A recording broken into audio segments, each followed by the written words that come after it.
عسلامة ومرحبا بكم في فيديو جديد. اليوم ان شاء الله للسهرية باش نعملوا القورطة التونسية، حاجة ياسر بنينة وسهلة على الاخر وفي ساعة ما تحضر.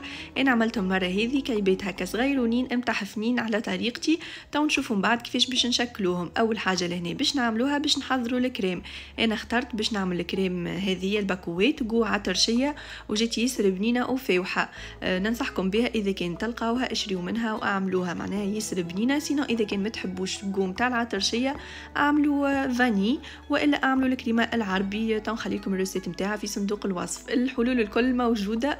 بالنسبه للريسيت هذه سهله، معناها كل شيء مكتوب على الباكو هذيك عليه 500 مليلتر نتاع حليب و4 مغارف كبار نتاع سكر. سينو اذا كان تحبوا الكريمه تبدا عاقده برشا حطوا 400 مليلتر نتاع حليب. انا الحقيقه ما نحبش تبدا عاقده برشا، تبدا لقمه واحده في وسط القورطه، ما تعجبنيش هكاكا. وانتم هاكا على كيفكم، تحبوا الكريمه سايله شويه حطوا 500 مليلتر، كيفي انا تحبوها عاقده حطوا 400 مليلتر. حطيت كل شيء لاني في الكاسرونه نتاعي، خلط وباش نهز نطيب الكريمه نتاعي على الغاز، وما فماش ما اسهل من هكا.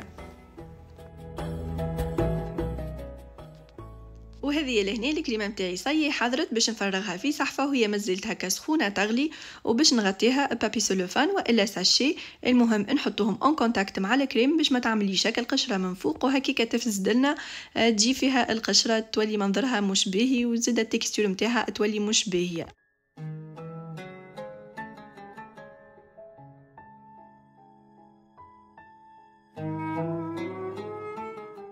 صاي لهنا كملت غطيت الكريمه نتاعي. تو باش نحطها على جنب نخليها تبرد شويه.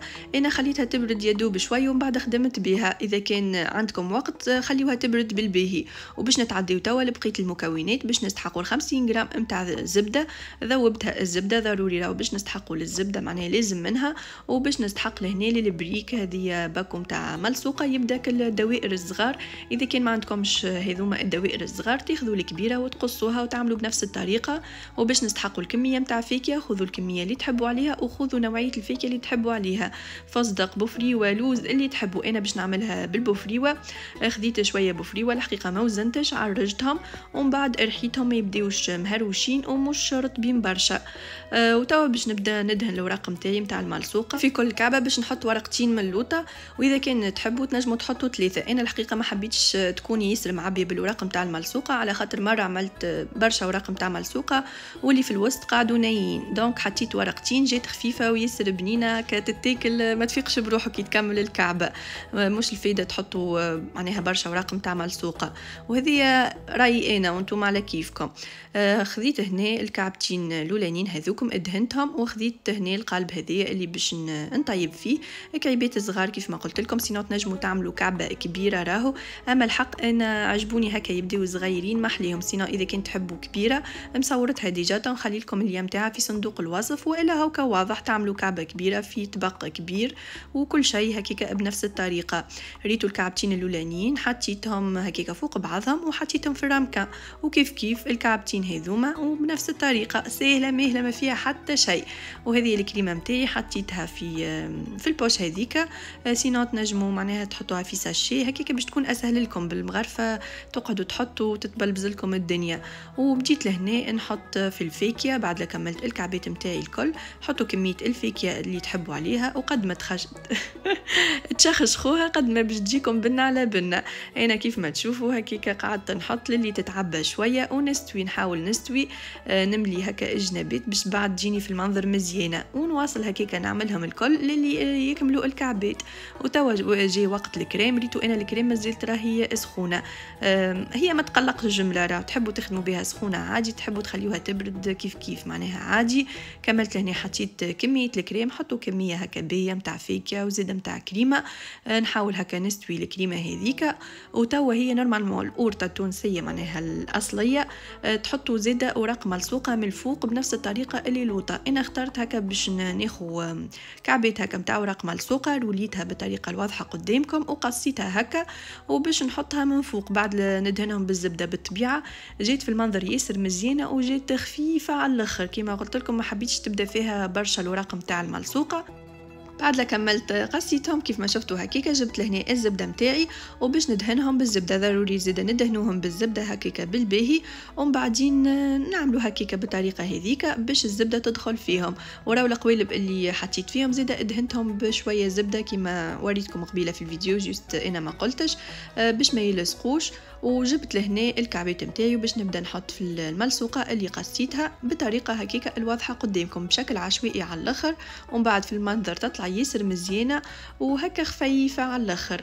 باهي كيما شفتوا هكيكا انا حطيت، ومن بعد اللي حسيتهم هكا الكريمه مش مغطيه كملت غطيت الكريمه باش هكيكا ما تتحرقش في الفور.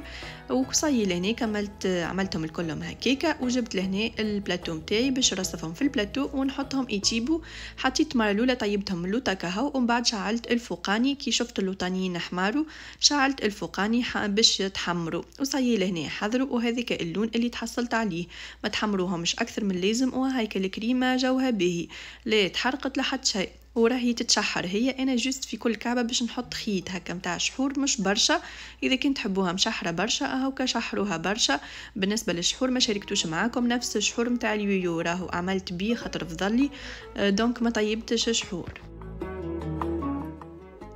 صاي لهنا كملت شحرتهم باش نحط رشه متاع فستق. الشحور كيف ما شفتوه ما لازموش يكون خفيف، ما راهو كيما القوام اللي واضح قدامكم في الفيديو. وبعد كملت رشه الفستق اللي زادتهم زين على زين. كملت هنا حطيت في كل كعبه واحده هكا متاع شوش ورد، ونخليهم يبردوا شويه ومن بعد نحيهم من القوالب باش هكا ما يتكسروا الكمش. وبنتهم راهم يتاكلوا في الوقت، يعني ما تحضروهمش الصباح وباش تاكلوهم بعد شقان الفطر، راهم يوليو مش بنين بالكل.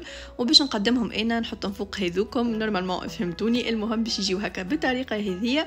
وهذه الوصفه نتاع القورطه، حاجه ياسر بنينه خفيفه فاوحه تعمل 66 كيف. المهم لازمكم تطيبوها منا تاكلوها منا، ما تخليوهاش خاطر الكريمه هذيك تنفخ هكا الوراق نتاع الملصوقه وتولي ما عادش تتاكل. سينو اذا كان عندكم اير فراير تنجموا تسخنوها هكا شويه في الاير فراير ترجع تتقرمش وترجع ياسر بنينه.